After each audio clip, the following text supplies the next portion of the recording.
Hi everybody, welcome back to the channel. This is Dusty Book Sniffers and today we're here for book 6 in our Advent opening. Tower is still standing! Yay! Alright, so let's grab our book off the pile and see what we're opening today.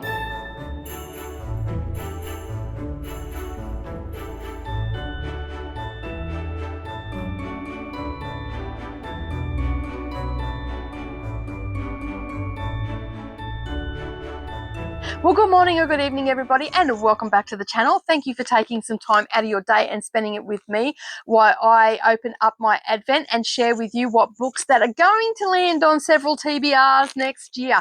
So far, so good. We've had some thrillers. We've had one book that we're a little bit disappointed in, but, you know, you can't have everything, can you? So anyway, I have a nice little stack happening. That's why I keep looking over there, because it's stacked over there, because I'm going to be working out my TBRs for next year. So I will spread them out over the year.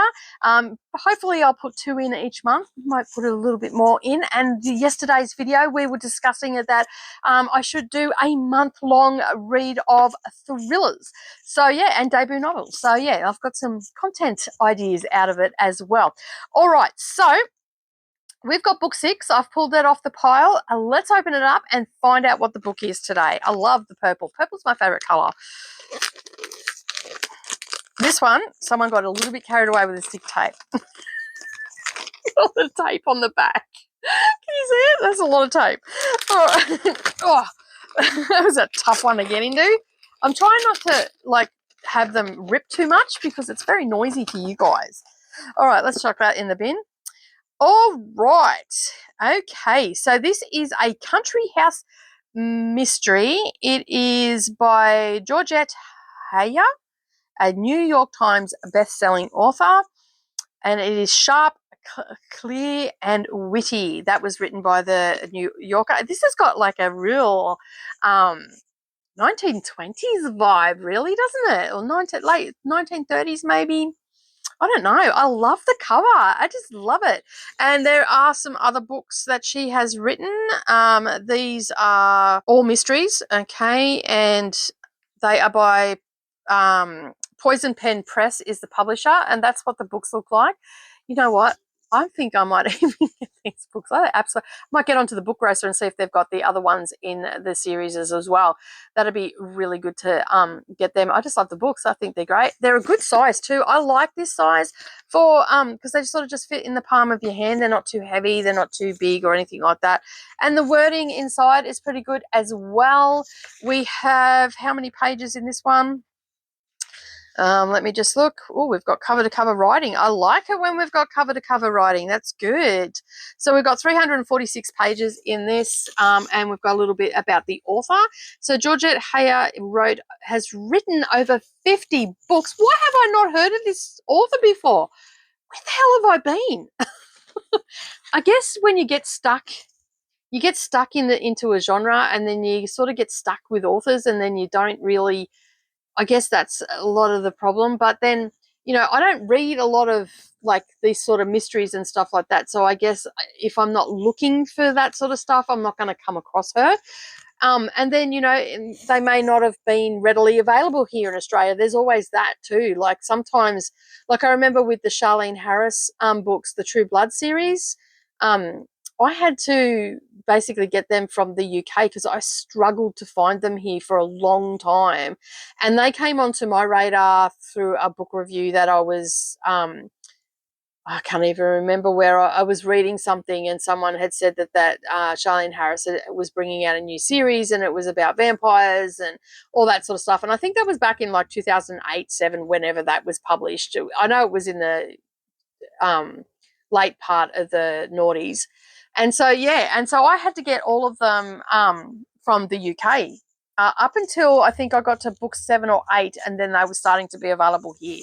So sometimes these authors, you don't come across them because they're not readily available here. And, I also live in a small country town, and then I was in an even smaller country town, like the local school had 2 classrooms. So, finding books and that is pretty slim. We don't have a bookshop here. We only have Big W, and really Big W is only just now, in probably the last 3 years, starting to get a lot of good books. And the bookshop we did have here closed down about 8-9 years ago, and it didn't really have a lot of mystery stuff in it. It had a lot of like fantasy. It wasn't a real big bookshop anyway. Okay, so that's my explanation for not knowing about a lot of these authors. So she's written over 50 books, including Regency romances, mysteries, and historical fiction. Okay, so she might be an author that I'm going to be very interested in, because they are all the genres I like reading in. Where were we up to? Her barrister husband, Ronald Ruggier, I think is how, because they've got a different name, provided many of the plots for her detective novels, which are classic English country house mystery reminiscent of Agatha Christie. There are some high praises there. Heyer is legendary for her research into historical fictions, and her inventive plots and sparkling characterization. Can't read, obviously, today. All right, so when was this one published? Let's find out. I just love how this is set out. It is very, I just really like the feel of the cover too. I know that's weird. I know I'm a weirdo. Oh my goodness. So this was originally, I'm just going to do a little bit of reading here, because it's got copyright 1938. So that's why it looks like it's from the 30s, late 20s and 30s. Okay, so let me just do a little bit of reading here.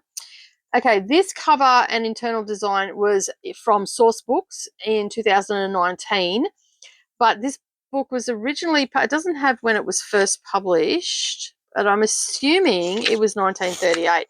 And it is literally, you have that one page at the front that has the title, and you've got the list of books, okay, and then it goes straight into the story. So you literally cover to cover story, which is fabulous. I love that about this book. I'm going to do a whole ton of research into this author and just see what her reviews and stuff are like. I'm really loving the feel of this book. I'm going to try and find more of her books to go with this. I'm not too sure where, it doesn't say that it's a part of a series, so I'm guessing they're just standalone books. So let me just have a look and see what we can't find out. So this book ranks alongside, there's a little blurb on the back from the San Francisco Chronicle, and it says this book ranks along Christie, Marsh, Tay, and Allingham. Okay, so now that we know a little bit about the author, let's find out what the book is about. Who would kill the perfect gentleman is the question that's posed on the back. When Ernest Fletcher is found bludgeoned to death in his study, everybody is shocked and mystified. Ernest was well liked and respected, so who would have a motive for killing him? Superintendent Hannaside, with consummate skills, uncovers one dirty little secret after another, and with them a host of people who all have a reason for wanting Fletcher dead. Then a second murder is committed, giving a grotesque twist to a very unusual case, and Hannaside realizes he's up against a killer on a mission. Sounds like a good little cozy read.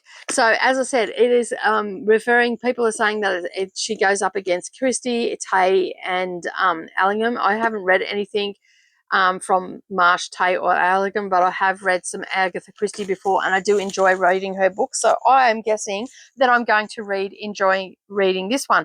So it's called A Blunt Instrument, and it's by Georgette Heyer, and it's a mystery. So I'm looking forward to reading that, and I'm going to do a little bit more research, like I do with all the books, into finding out what she's about. So that was book 6 for the year, and I've written that in there so I won't lose track, and that will make an appearance over on my TBR in 2023. All right, so I am going to wrap up today's video by saying don't forget to subscribe, like this video, and as always, keep turning those pages, and I will see you in the next video. Bye for now.